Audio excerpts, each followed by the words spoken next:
Okay, Kara, this is the ultrasound machine I'll have out for you. It's called a Chattanooga brand. Not that you need to know that, but it's pretty standard across the industry. There's a couple brands that we have here in the clinic, but this is the one you'll be using. On the back here, there's a little switch to turn it on. All right. This is what it looks like when it turns on. It warms up. And it comes up with this screen. Here is the electrotherapy. So that'll be your e-stim settings. And then here's your ultrasound. Okay, so you'll just click on the button next to it, ultrasound. Okay, and you can see it comes up with some presets. All right. You'll want to hit this edit button right here to change any of your settings. And it comes up, do you want the head warmer on or off? That does not matter. All right, frequency 1 megahertz. Okay, so if you needed to choose something besides 1 megahertz, because you'll need to know that, you just click this little button and it goes to 3.3. Okay, so it's 1 or 3.3 on this machine. Okay, duty cycle 100%. If you wanted to change it to pulsed, there's a 10%, a 20%, a 50%, and then back to 100. So if you were not doing a continuous ultrasound and you needed it to be 20%, you just push this button till you get to it.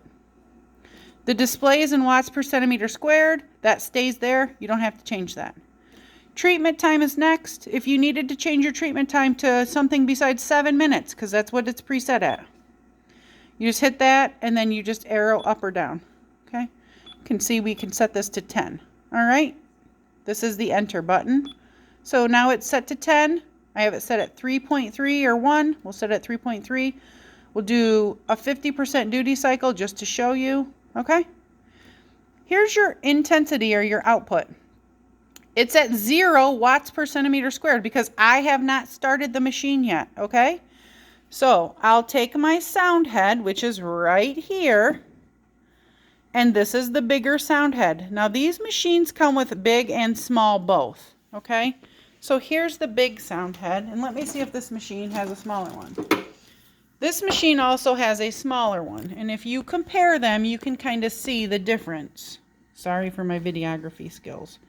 The sound head on one's a little bit bigger than the other, right? So we might use this one here on a hand or a wrist where we don't need to cover a big surface area. And we might use this bigger one here on a neck or a shoulder or a back where we need to cover a bigger surface area. So depending on the area that you're covering, which sound head you might change to, okay? And it's a real easy interchange. You won't be required to do it, but I just wanted to give you that option or show you that for right now. Okay. And it sits right here on the side of the machine. This is the head, all right? This is the sound head right here. This is what you want to protect. You don't want to damage the sound head. The inside of there is those crystals. They shake up and they create that heat and they transfer that ultrasound wave from the sound head into the body. All right? So what you'll do is if you had a real patient, you'd get your ultrasound gel out, which this machine has none available, but it's just a little bottle, looks something like this, okay? You would come over to your patient here. Let me set this up. This is our patient we'll be working on. It's a one-legged guy. All right. You would ultrasound, you'd put ultrasound gel over the area you're going to treat, all around the area you're going to treat, right? Generous amount of ultrasound gel there.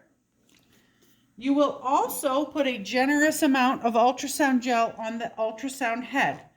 I tell people to decorate it like a cupcake that you like frosting, okay? You want a generous amount on that ultrasound head, okay? What you'll do is you'll make contact with the body and the gel. It will not press onto the body. It will sit slightly above the body. And what you want is that ultrasound gel to conduct, okay, through that gel, that medium, from the head to the body. So it will rest just slightly above the skin, okay? Now what you'll do is when you're ready to treat the patient, you'll use this knob here to turn up the intensity. So watch right here. I'm going to turn up the intensity, right? 0.5, 0.6, 1.0, 1.1. Okay?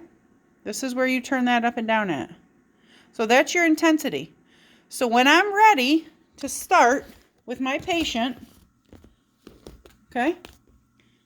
Let me see if I can set this up so you can see better. All right?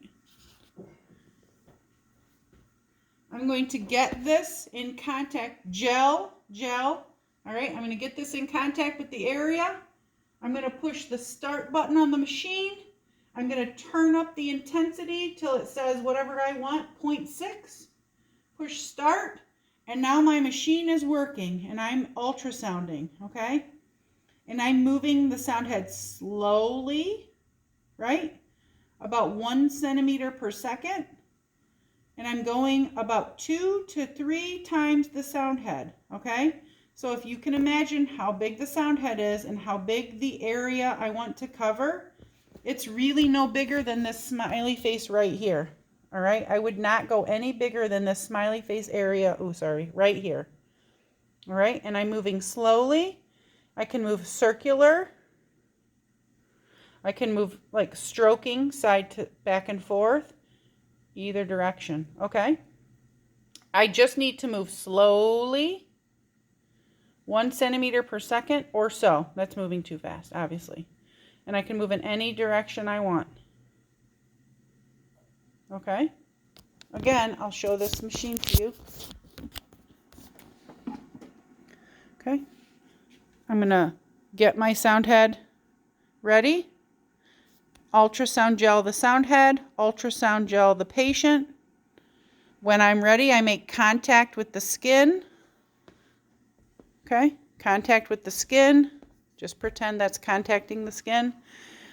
I'm going to turn up my intensity to what I want it to, right? Turn up the intensity. Then I'm going to push the start button. Start. It's moving, the time is moving, and it's putting that out. Okay, now I don't want to run this for too long because I don't want to hurt the sound head. So that is your ultrasound.